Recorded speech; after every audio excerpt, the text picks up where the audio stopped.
Tomasz Joseph Kosinski. Slav does not mean slave. One of the topics of the book Slavinsky Tajemnicy, meaning Slavic mysteries, by this author, published on March 22, 2023. Introduction. The false translation of the ethnonym Slav, in Polish, Slavianin, as slave still persists in historical sciences. This is most likely the result of age-old attempts to degrade the Slavs, through various forms of distorting the truth about their history, heritage, culture, and themselves. Devaluing proper names in order to re-evaluate or change their meaning is a popular way of propaganda, in which historians or linguists have also participated, demonstrating a servile attitude towards decision-makers who determine the established historical policy in a given country. It is regrettable that until now we have not been able to eradicate from academic narration and public discourse the false thesis about the slave meaning of the name Slav, and the association of this people with servitude and subjection. This is not only a false but also a harmful image, especially in the era of European unitarism and the assumed community of interest above historical divisions. It is surprising that the shameful and dishonorable practice of slave trading is also attributed to the Slavs themselves, who allegedly sold the members of their families for profit. However, such claims are only speculations without source basis and can be treated only as pseudoscientific speculations, motivated most likely only by the self-interest or servility of scholars and journalists. Historical records say nothing on this subject, and moreover, present the Slavs as a people who particularly respect freedom, both their own and that of other nations. Ancient Slavs valued freedom above all else. During peacetime, the rally ruled as the body of direct democracy, and the leader, the prince, was elected during wartime, assisted by voivodes as the chiefs of individual tribes' armies.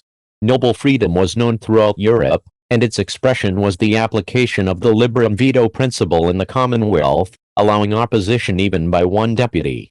European monarchs of that time were amazed by such rules, as they caused the risk of stagnation in the decision-making process, which our expansionist neighbors eventually began to exploit by bribing senators and ultimately leading to the paralysis and collapse of the state.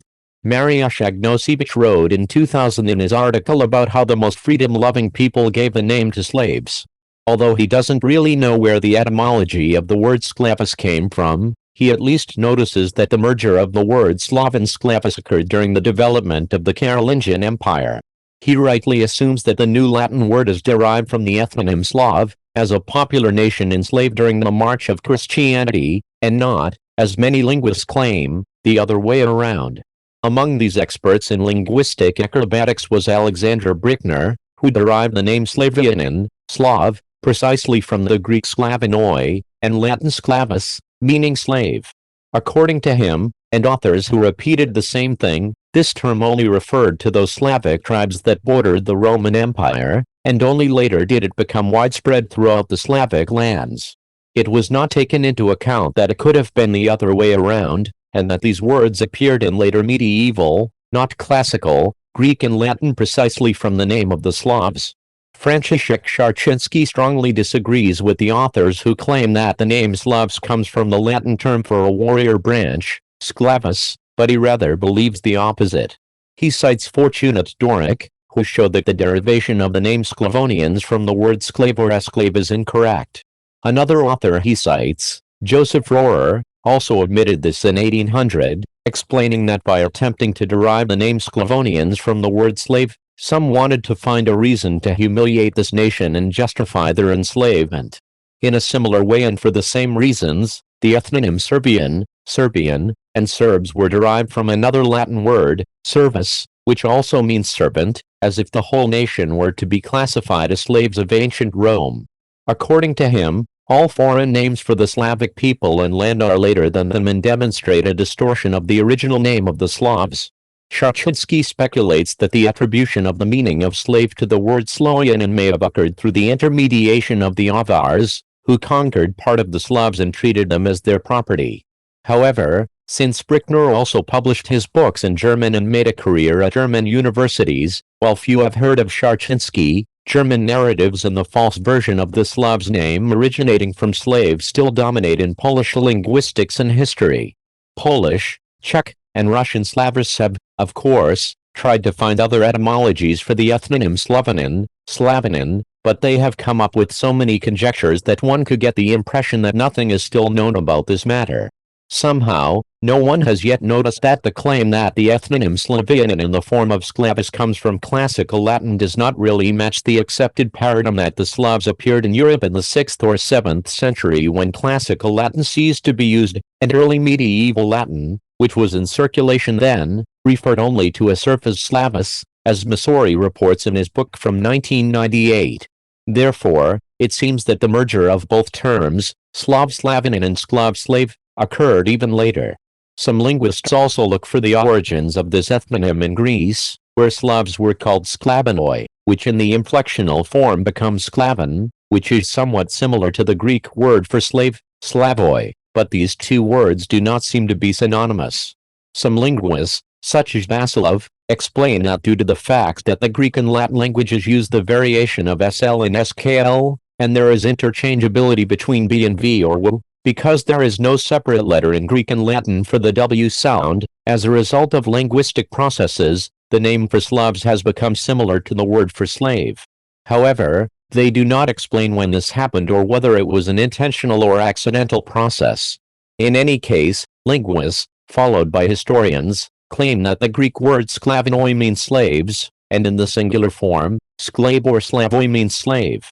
However, it seems to be a rather late Byzantine addition to the Greek dictionary, probably for political reasons, since originally in Greek, the word for slave was doulos.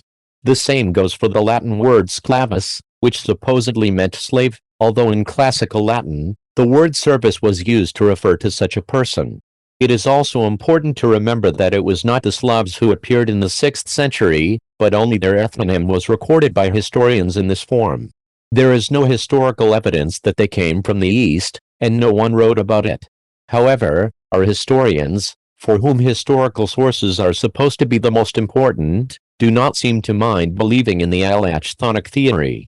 Contrary to their claims, Slavs existed in our lands since ancient times, but were known to the Romans and other peoples by different names, such as the Veneti, Vendels, Sarmatians, and even partly Germans, as the term Germania is a geographical political concept, not an ethnic one, encompassing peoples of various origins, including Teutonic, Celtic, Sarmatian, or even Venetian Slavic. Why do many historians not believe Jordanes when he clearly wrote that Slavs are known by three names, Veneti, Sklavs, and Antes, and clearly indicating that the original common name for this large tribe was Veneti, Wends?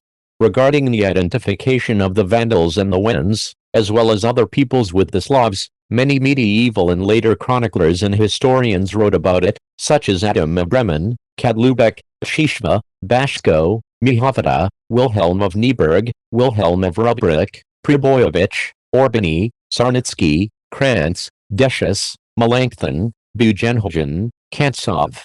There is a lot of information about the Vandals associated with the Palabian or generally Western and Lahitic Slavs also in German annals, including Annales Sangallenses, Annales Alemannici, Annales Augustini.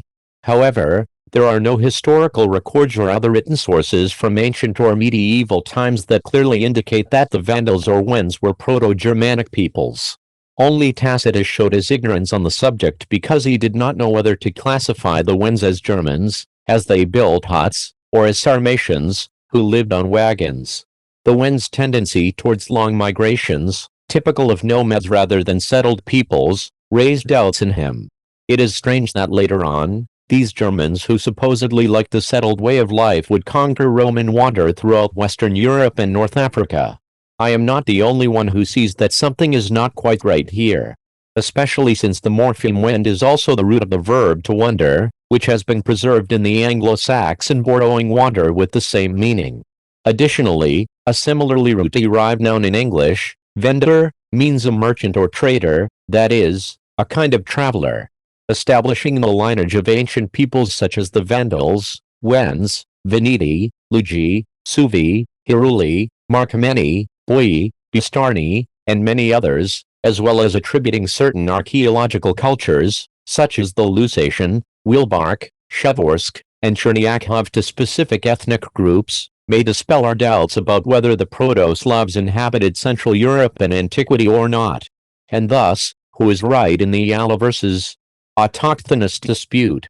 As for the topic of the origin of the ethnonym Slovanin, Slav, based on the above findings, it may follow that the Slavs could have had contact with the Roman Empire, but that does not unequivocally confirm that the Latin word Sclavus existed. It is also worth noting the semantic similarities between the name Sloveni, Slavs, from Slavic slovo, meaning word, vindobe, wens, from venda, knowledge, and lehi, Poles, probably from the Greek word lehi, meaning word, as we know. All of them are related to word or knowledge, which does not seem to be a coincidence. Therefore, if the Slavs, Wends, and Poles are only synonyms, we can conclude that Jordanes and other earliest authors writing about the Wends meant the Proto-Slavs. Paragraph 1. In ancient Rome, according to the autochthonous concept, there could not have been Slavic prisoners of war, but there were Germanic slaves.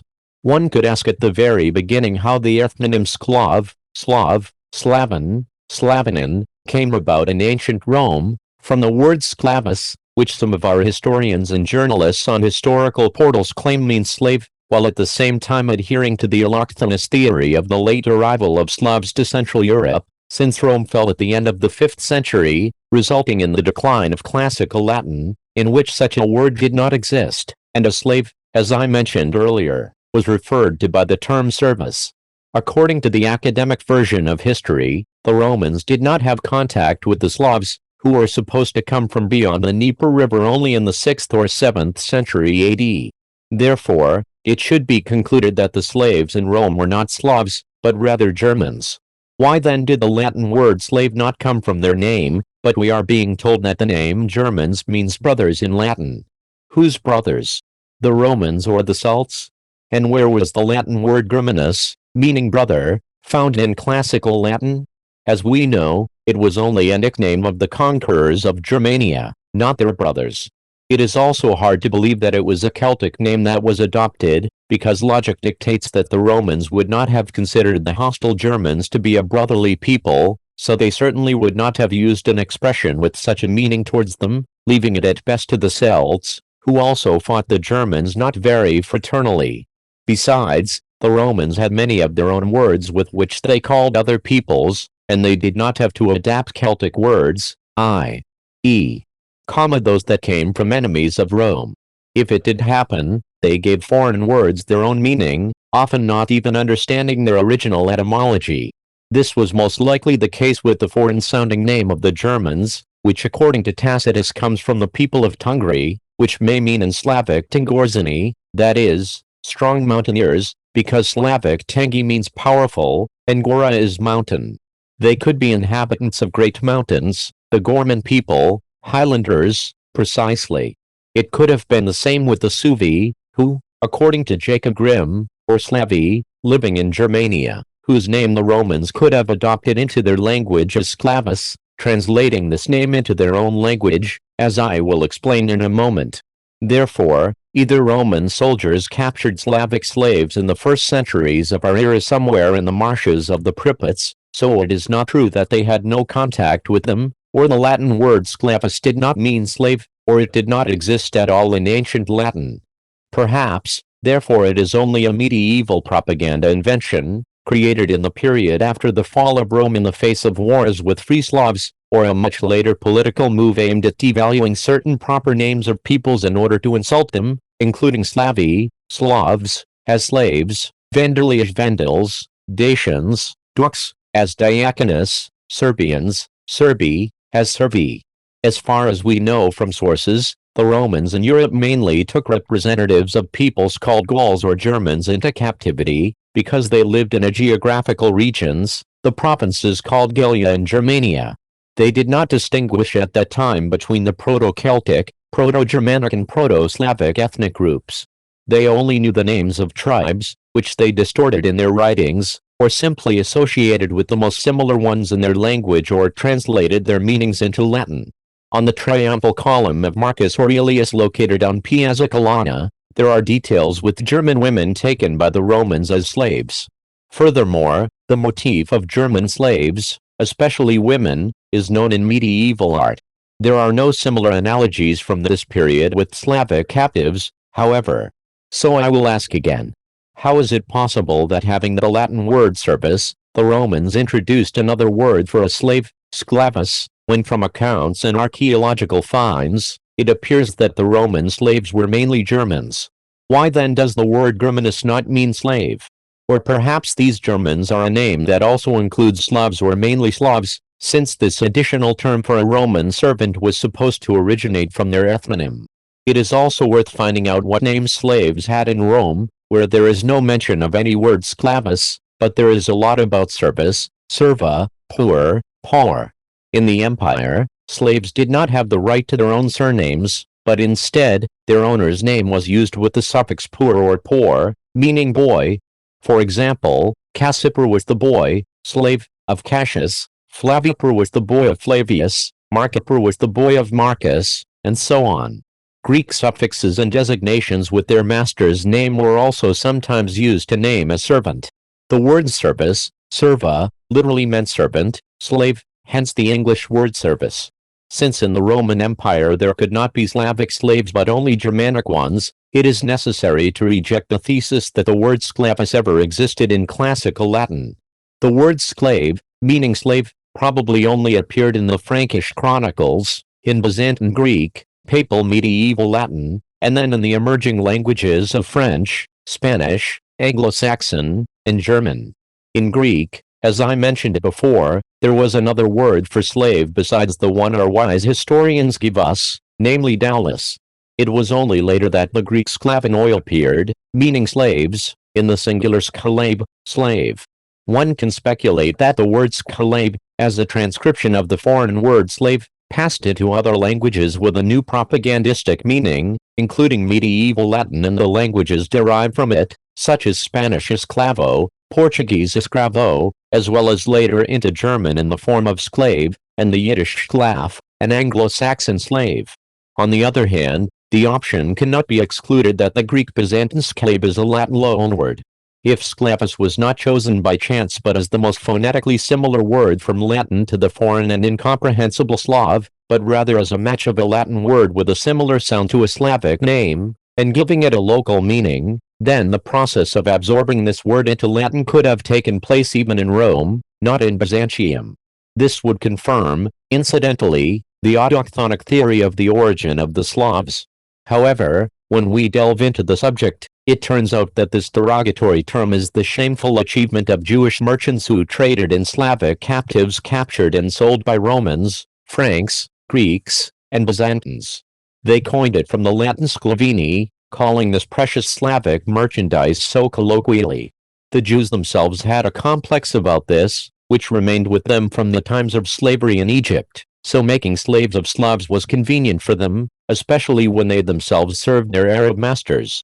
The Franks, the main slave traders, who acquired their captives during their numerous wars with pagans, quickly and willingly picked up this new term. Over time, they popularized it in other European countries, thus passing it on to other languages. Of course, it was a deliberate move by the Franks against their Slavic enemies, to make slaves of those who valued freedom, who were resistant to Christianization and conquest, and to call them by this name. They were thus erasing the slave image of the Germans in Rome, invoking the triumphs of the Germanic conquerors of the Eternal City, with whom they had fought before, but that did not matter to Charlemagne.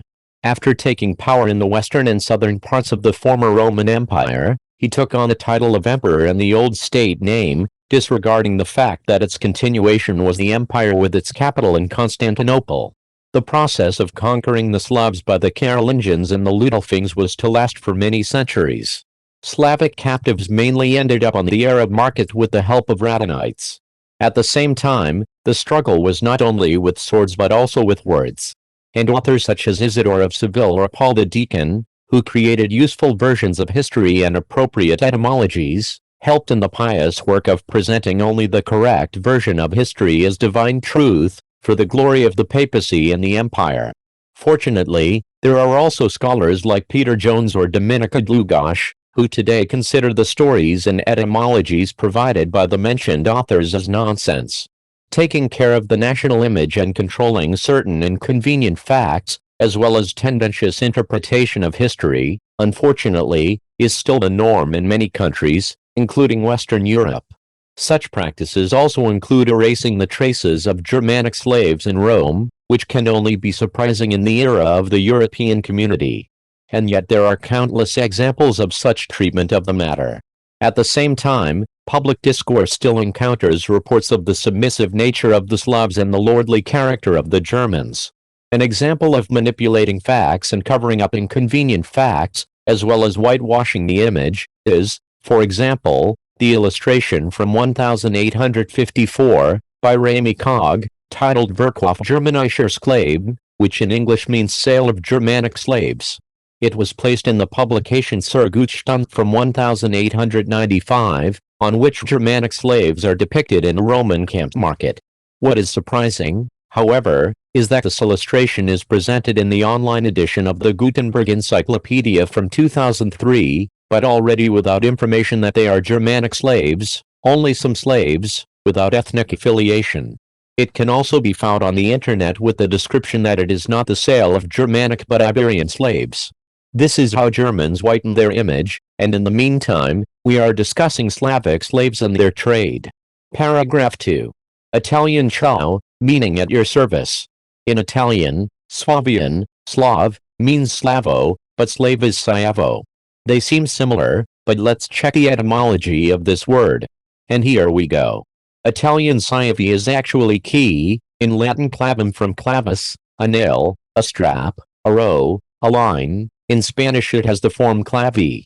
By the way, it is worth noting that in Greek, the key is klidi, from which the ethnonym quadi may derive. The well-known Roman name Claudius is keyman, steward, like a prison guard. One of the higher positions in Rome was tribunus angusti clavius, that is, a narrow-striped tribune, from narrow pink stripes on a tunic. We also have the Latin word conclavi from medieval Latin cum clavi, meaning under lock and key, because no one can leave this assembly until a new pope is elected. Therefore, in Italian, a person kept under lock and key is Sciavo, not Slavo. So in Italian, these two terms are different, so it was not the Italians, as descendants of the Romans, who meddled in this dirty game with words. Since sclavus, that is s, plus clavus, means with a key, we may need to look for a different meaning of this term. An association with goose keys comes to mind, which were greatly valued by both the Romans and the Venetians and the Wends, Slavs. According to Livy, the geese warned the inhabitants of Rome with their cry, some of whom took refuge on the Capitoline during the siege by the Celts in 390 before Christ. The Wends, Slavs, who are probably related to the Venetians, also revered geese as sacred birds that carried human souls. The key may be a synonym for the tribe or may refer to guardians of secret knowledge, for example. This reminds us of the native term of the Scythians, in the form of skolatoi, whose endonym probably means from a circle, because in Slavic kolo is a ring, rally, clan, or tribe. So maybe it's just a synonym, if we accept, according to some historians, that the Slavs are descendants of the Scythians.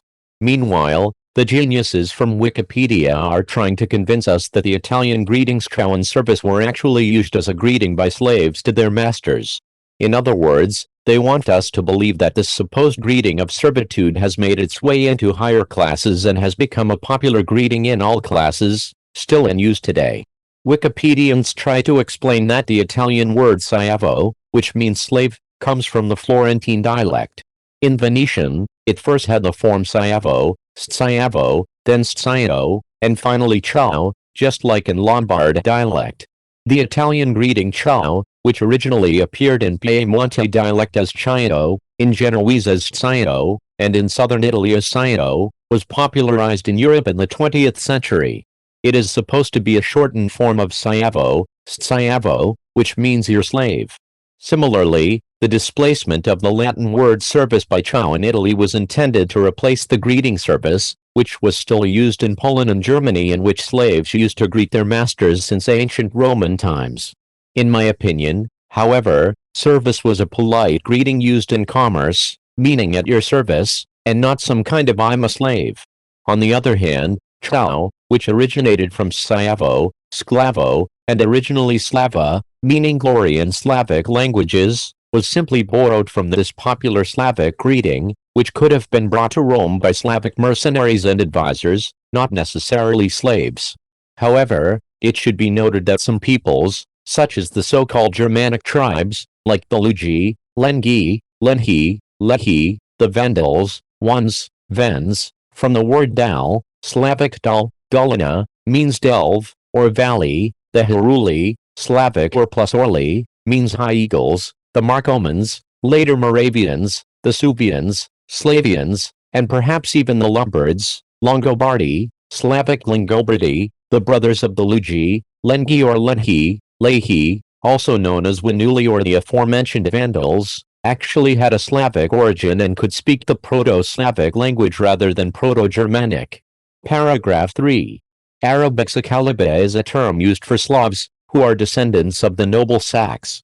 Arabs referred to Slavs as Sakaliba, in the singular form Siklab, which sounds similar to Sklab, or Slav. This term supposedly means slave in Arabic, although the term Ibd or Abd was used for slaves, as in the name Abdul. Linguists believe that the word Sakaliba comes from the Greek term for Slavs, Skalabonai. However, Sakaliba likely originated from the combination of Sak, meaning Sacs, that is one of the terms for the Scythians, and Alaba, which we can divide into Ali, the highest, greatest, most noble, plus element Bog, a short form of Baba, without duplication, meaning ancestor, father, or leader, like the legendary Alibaba. Therefore, the Arab ethnic name for Slavs refers to their descent from the Sacs, the Scythian Sarmatians, as great ancestors, which has nothing to do with slavery, but quite the opposite. However, it is a fact that the Carolingians, Byzantines, and Danes sold Slavic captives through Jewish merchants, mainly to the Arab market, from where other goods were imported. Over time, during trade negotiations, the ethnic name probably began to refer to the origin of this living, Slavic commodity for enterprising Arabs who were not concerned with scruples towards infidels, until it became a synonym for slave in the Arabic language. It should be noted that Sakaliba did not originally mean slave, but it was a derogatory term coined for Slavic slaves, not only in the Arab world, but also in Europe, where numerous Slavic captives were taken in wars and conquests. It is hypocritical that Christian rulers enriched themselves by selling people through Jews to Arabs, who were their religious enemies at the time. As Vespasian said, money does not stink, and it was more important than biblical principles and the proclaimed Christian morality. Paragraph 4. Manipulation of word meanings as a tool of propaganda warfare. Not only in the case of the name Slav have attempts been made to manipulate its meaning by devaluing it. We have several similar examples of intentional revaluation of proper names in order to humiliate a given nation, which is undoubtedly a despicable propaganda tactic. This was done with the Vandals, who were the plunderers of Rome, and that is why to this day the word Vandal has a negative connotation, meaning destroyer, cruel person. The term vandalism was first used by the French bishop Henri Grégoire in 1794, to describe the destruction of works of art after the French Revolution. The ethnonym Serb, with the addition of b, v, and w, is also associated with the Latin servus, meaning servant, just like doc is connected with the Latin diaconus and the Greek diakonos, meaning servant. Could it be that these nations were really enslaved and their ethonyms were imposed from the outside? On the contrary, some of their tribal names and names clearly emphasize freedom and self-determination, the lack of a ruling lord over them, such as the name Samo, which means autocrat, or Svevlad, meaning self-ruler. The root sve is also present in the form of svivi, which can be an abbreviation of Svevladi, free people without any lords over them. We also have the Lugi people, or Lengi, Lenhi, where Slavic Leng means nest, or clan, and La means lord, not servant. By the way, some linguists derive the term Slav from Slavic sloboda, freedom, with the interchange of b and v, or w, and after breaking it down, we get two Slavic component parts, slovo, word, and ar, give. This is freedom, the highest value given to people honorably on divine word of promise, which also deserves closer attention here. Therefore, if the Slavic peoples were any kind of servants, it was only to God, just as the term diakon, servant of God, originated. If they exceptionally served other people, it was only as mercenaries, well-trained soldiers, or by falling into slavery during the constant wars with invaders. Let's pay attention to the fact that from the above-mentioned ethnonym Suv, Swav, Sveb, Swab, with the visible alternations B, V, W, the name Shvab, and later the Shvabians, was made, because the priority here was probably verbal Germanization of the name of this people, so S became SCH, and historians could more convincingly claim that these are the ancestors of the Germans. Therefore, it can be confidently argued that Swabia, Shvabia, is nothing else but a modified Slavia, just as the Suvi, Subi are the Swavi, Swavs, Slavs. However, if it were acknowledged that they were a Proto-Slavic people, as many authors, including Mihavata, Orbany, Klechevsky, Pop, and Matsiovsky, claim, who knows if they would not be considered Slavic Swabi, that is weak, despite Tacitus notes about their strength and power. One can only speculate about the simple calculation of profits and losses in each situation. In this case, as we can see, it was more profitable to make Proto-Germans out of this powerful people than weak warriors from the Slavic clan. Subi may also mean a people from the Elbe, whose name may come from lava, Laba, that is, a water corridor to the Baltic Sea. The ancient names of this river, Elbis, like Albion, meaning the brightest kingdom, or Elba, which is an anagram of Bel, writing with double E, similar to the Slavic bright god Bel, like the ancient Baal, refer to the word Alb, or Alv, meaning bright, like Olv, Slavic olive, lead, and elf, fair-haired. They may also be a simple distortion of the Slavic hydronym Leba, Elba, Elba. The inhabitants of the Elba, Liba, that is, Sliba, could simply be Palabians, and in the version of Suvi, they were the Suvs, Swavs, Slavs. This example clearly shows us that the range of possibilities for deriving this ethnonym, as well as others like it, is very wide, and no certain conclusions can be drawn from linguistic research alone.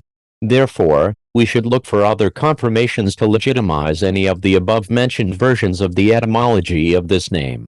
In such situations, historical accounts and tracking the records of this ethnonym in various periods and languages should come to our aid.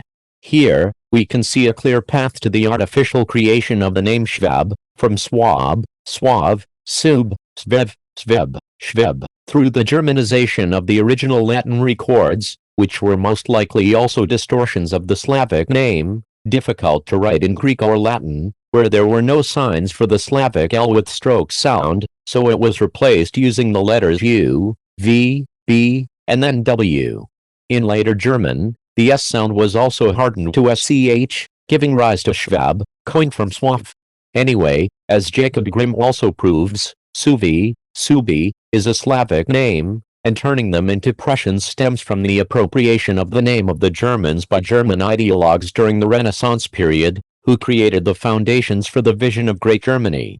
Similarly, Luther, and after him others, made Hermann out of Arminius, the bravest hero of the Germans, whom, however, only from the 16th century began to be recognized as the ancestors of the Teutons. These were certainly the maneuvers of the Hohenzollerns, who were losing wars to Poland, and Albrecht Hohenzollern, the last Grand Master of the Teutonic Order in Prussia, on April 10, 1525, submitted a feudal act to King Sigmund the Old in Krakow, later called the Prussian Homage. Unable to come to terms with this fact of subjugation, intrigues began to be plotted at German courts and maneuvers invented to discredit the Slavs, especially the Poles, whom they could not defeat on the battlefield. The war of words was easier than the battle of swords. By applying such manipulation of the meanings of words, one can equally well make not warriors out of Slavic meaning of boyi, but those who are boyati, afraid.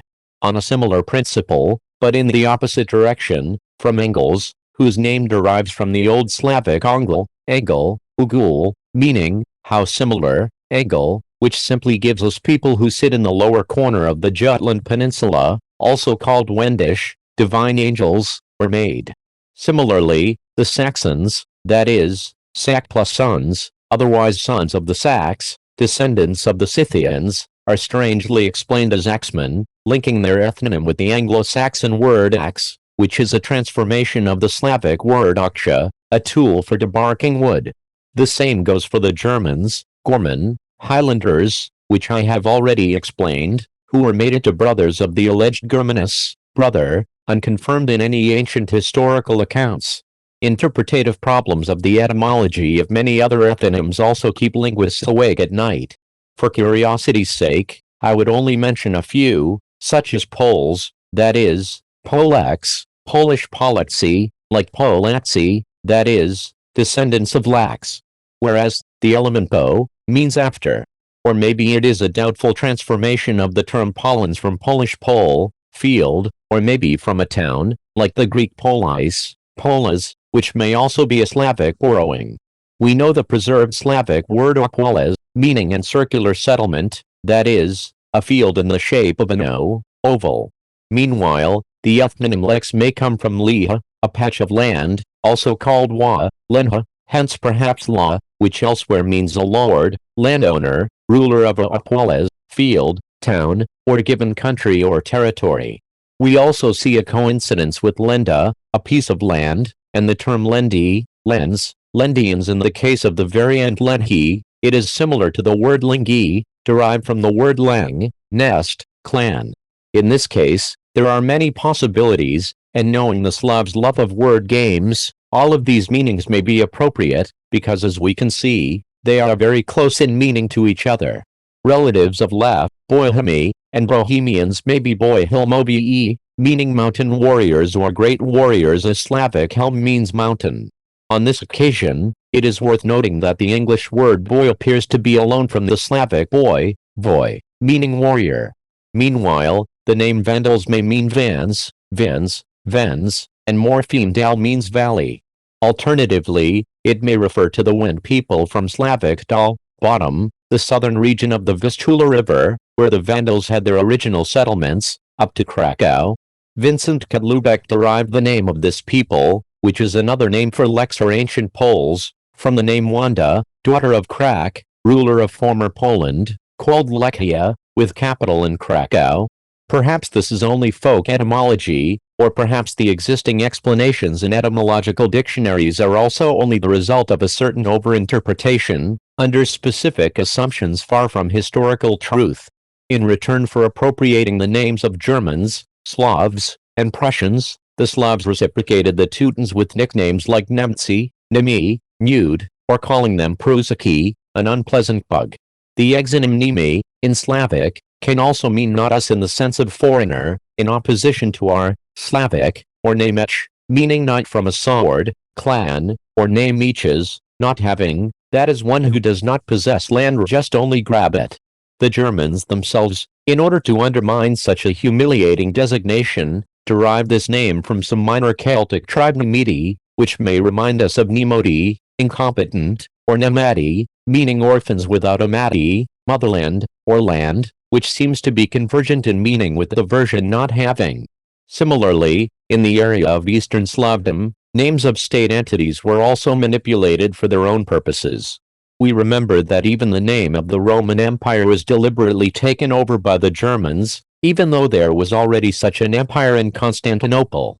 As a result of the competition for political and image legacy after the Roman Empire, to distinguish them, the empire ruled by the Franks began to be called in historiography Western, while the one with the capital in Byzantium, Eastern. Summary. According to academic narrative, there could not have been Slavic slaves in Rome who, until the fall of the empire, were supposed to be sitting on the Pripyat swamps. However, there were certainly Germanic captives. Therefore, historians should decide what they are saying so as not to contradict themselves. Since Rome had no contact with the Slavs, there was no classical Latin term sclavus, and those who claim there was are lying because there is no written evidence. Therefore, it is unfounded to claim that the ethnonym Slav derives from the Latin sclavus, meaning slave. At most, we can wonder how the slave meaning came to be associated with the Slavs in European and Semitic languages. In my opinion, there was no blending of words, as suggested by Anosevich, because there would have had to be two distinct but similar words, one Slavic, as the proper name of the Slavic people, and the other Greek or Latin, sklave or sklavus, meaning slave. However, there is a lack of written evidence for this. Therefore, it is possible that the unintelligible ethnonym sklavus was used for Slavic slaves, prisoners of war from the time of their expansion into the Balkans or even later from the years of the conquests of Charlemagne and Otto the Great. Most likely, the Latin word clave, meaning key, was sought in this foreign-sounding name, which was associated with slavery.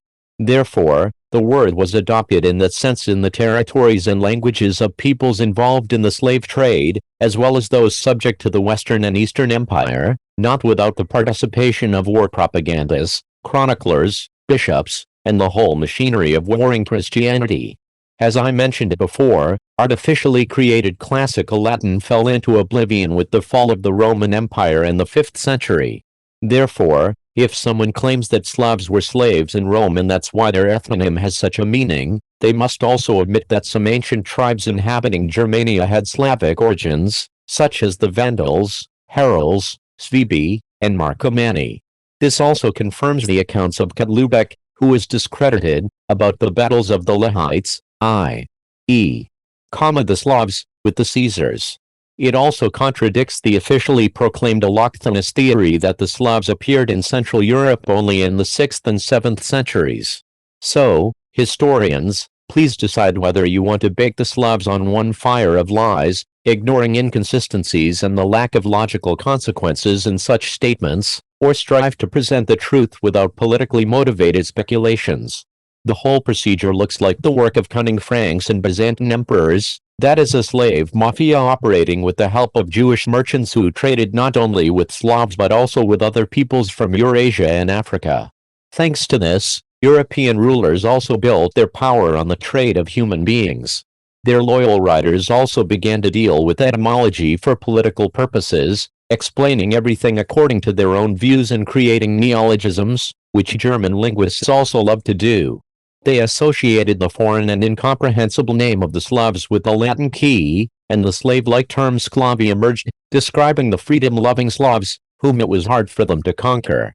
They started fighting with words, using manipulation, intrigue, bribery, and other nefarious methods of ideological warfare. By the way, it is worth refuting the equally harmful propaganda that the Piast dynasty built their power on the trade of their fellow Slavs, as some Polish historians such as Henryk Samsonowicz, Przemysław Urbanczyk, and Kamil Janicki speculate. We are not talking about arranged marriages with foreigners as proof of alliance, or the principle of providing hostages as guarantors of peace, or even holding prisoners of war for a certain period of time, but rather the trading of people for profit. However, according to Agnosewicz, it was primarily our noble neighbors who profited from the sale of prisoners, including women and children, and not the Piasts and their Lechitic ancestors. Perhaps the barrier that created divisions among the Indo-Aryan Slavic peoples was the acceptance or rejection of slavery. Some were able to respect the tradition and natural right to freedom of people, while others, influenced by foreign cultures, betrayed these ideals by selling themselves and their fellow countrymen. The love of freedom and the right of every human being to it, even a prisoner, is one of the basic moral principles of our ancestors, which was also evident in the time of the Commonwealth, and even today. Many chroniclers wrote that the Slavs could not be enslaved. This respect for freedom also had an impact on the treatment of prisoners. They were not sold as slaves, but, as Maurice writes in Strategicon, after serving their sentence, they were returned to freedom and allowed to return home or to stay in the tribe on equal terms. Thietmar also describes how Mieszko released many Saxon prisoners as an act of kindness after his marriage to Oda, which means that he had previously held them captive, but did not trade them as living merchandise. Similarly, Boleslav I the Great, called Hrobry also, what means the brave, was said to have returned captured German knights as a royal gesture and to demonstrate goodwill towards reconciliation with Otto III, whom he apparently did not sell as living goods to Jewish merchants. The relations undoubtedly show that freedom was the highest value for the Slavs, and it is difficult to speculate on the basis that they could deprive their relatives of it by selling them to strangers, as some irresponsibly suggest. Even hostile prisoners were eventually released, respecting their basic rights as free people. Those who claim otherwise engage in pseudoscience because they rely only on conjecture, not on source evidence. Similarly, the persistent attempts to identify the Slavs with slaves are baseless. While this could be understood during the Carolingian conquests, the later struggle for dominance of the European Empire, the times of the Hohenzollerns, Bismarck, or Hitler, it is difficult to justify today. Unless we assume that such a false version of history still serves someone's interests. It is obvious that not only the Franks, Saxons, or Byzantines clearly wanted to identify the Slavs with slaves in order to humiliate the stubborn and decidedly pro-freedom people. And even if we accept, as Agnosevich believes, that this happened naturally during the expansion of Christianity into Slavic lands in the Carolingian conquests, the term Slavic commodity should only be recognized, as I mentioned earlier, as a description of Slavic goods and not the origin of our ethnonym. If scholars claim otherwise, they fall into their own trap, because in trying to label Slavs as Roman slaves, they would have to admit that the Romans fought against the Slavs, and perhaps the Germanic tribes known from historiography also had Slavic roots. With such a highly probable assumption, it would be easier for us to understand that the Heruli are the eagles, because Herul means Herul, that is horny, high-flying eagle, are also written as Earl, which in English is a noble title. The name of the Heruli leader, Odo Acer, may be an anonym, meaning read backwards, giving us the Slavic hidden name, Rintsa Odo, Hand of Odo. We should also have no doubts that the name of the Vandalic leader Genseric is Gensishik in Slavic, meaning from the Gensi, geese, clan. And the Gothic Radagaisis is Slavic Radagos. Theodoric, on the other hand, is Luderitz, meaning knight of the people, since the Germanic morpheme tud comes from lud, which is now read as Lloyd and is a simple borrowing of the Slavic word liad, lud meaning people, population. Therefore, in seeking correctness in the origin of the ethnonym Slavic, we must accept some logical and credible assumptions that condition the following statements. First, if we stick to the allochthonous concept of the Slavs, we must also reject their possible contacts with the Romans, and thus the possibility of borrowing the word Slav or Sklav into classical Latin, which could have eventually come to mean slave. Because such a word cannot be identified in any ancient Roman document, we must reject speculations about the existence of this word in classical Latin, and its appearance in medieval Latin must have a different cause. It is possible that the word was introduced into ancient Latin, as well as Greek and other European and Semitic languages, due to the trade of Slavic slaves between European countries and the Arabs, through Jewish merchants. The term Sklav eventually came to mean Slavic live merchandise, hence the German sklave, Yiddish sklav, English slave, Spanish esclavo, Portuguese escravo, and other exonyms referring to Slavs, such as the Arabs akaliba, which adopted the transferred meaning of the word slave to the ethnonym Slav, in a similar way as the name Wandel came to mean Vendel, a destroyer, and gypsy vagabond from Egyptian wanderer. Similarly, for Ruthenians, the term la was derogatorily changed to wa, meaning a poor person in shabby clothing, even though, in truth, Lahitic knights were known for their elegance. In historical politics and linguistic acrobatics, truth, however, does not matter as much as the desired effect consistent with the manipulator's interests in facts and word meanings. Secondly, if we assume that the Slavs did have contact with the Roman Empire, for example as the Veneti trading emperor, supplying Italy with tin from the Bohemian Massif, iron from the smelters, salt from the salt works, or defending their territories against Roman expansion, then it is possible that the Romans found a new term for Slavic slaves. It is possible that after capturing them, they had trouble recording foreign-sounding names like Mstislav, Mieczyslav, Vinchislav, or Bishislav, and only remembered the recurring ending Slav, which eventually became a distinguishing feature of Slavic slaves and began to function in Latin as a synonym for service, servant. Thirdly, the claim that the ethnonym Slav derives from the Roman Empire, which ceased to exist effectively at the end of the 5th century, while simultaneously supporting the allochthonic hypothesis of the Slavs, who are supposedly still sitting on the Dnieper River, does not make sense. In any case, the term Slav does not derive from an early medieval neologism like the Latin sclavus, Germanic skla, or Arabic sakaliba, meaning slave, but from Slavic slava, glory, and the form Suavian, Slavian is derived from Suavo, Slovo, word. However, it must be admitted that there are also many other more or less convincing etymologies of these ethnonyms. For example, it is possible that the Slavs, as in Slavviano, famous dowry, were originally Swavani, meaning famous vans, pans, in English, lords, or also Suaventi, famous Veneti, or Sloviani, inheritors of words or heirs of knowledge.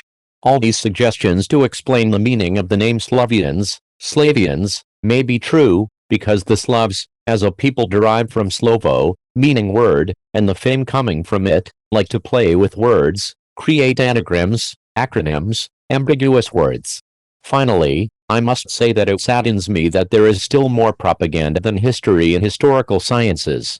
From the Roman rule of divide and conquer, through insulting nations by devaluing and revaluing the meanings of ethnonyms, as discussed here, to manipulating facts, omitting or destroying many sources, the Roman Papal German version of history still dominates universities and public spaces. Unfortunately, the process of perpetuating the Philo-Germanic narrative continues to this day, and science, especially the humanities, is permeated with servility and manipulation of facts for the purpose of the immediate historical politics of certain countries. Sadly, such actions have anti-Slavic connotations, and it takes many years and significant engagement from a large number of enlightened people to correct the false historical narrative tainted by Turbo-Germanic influences, while also restoring our Slavic past and pride in who we are. Therefore, it is necessary to seek knowledge, search for the truth, defend ourselves and others from manipulations and socio-technical operations, expose lies and overinterpretations, point out errors and false theories of Turbo-Germanic authors, and rebuild our Slavic identity by taking care of the legacy of our ancestors. And of course, we must write and publish a lot, books, articles, polemics, reviews, because as they say, what is written cannot be cut down even with an axe. Let us remember that even when Sigmund III Vasa ordered the burning of all copies of Jan Długosz's works, somewhere, a copy survived and was later used to prepare a reprint and a Polish translation. The paths leading to the truth are winding and difficult, but is it worth taking a different path, even if it may be faster and more convenient? Will we really reach our intended destination in the right direction? As Slavs, we should be proud of our origin, and it is our duty to learn about Slavic history, heritage, and culture. Let us not be deceived by lies repeated 1,000 times over 1,000 years, that Slavs are mainly servile slaves, primitive inhabitants of swamps, or illiterate wanderers. This requires respect for our ancestors and ourselves, for those who do not respect themselves will not be respected by anyone. And all the grants and honors from foreign universities are for nothing if we want to build our authority on submission, manipulation, and opportunism. Let us carry the banner and the word of truth to the world, as the Venets, Wens, or Vedans did in the past, believing that the light will always prevail over darkness.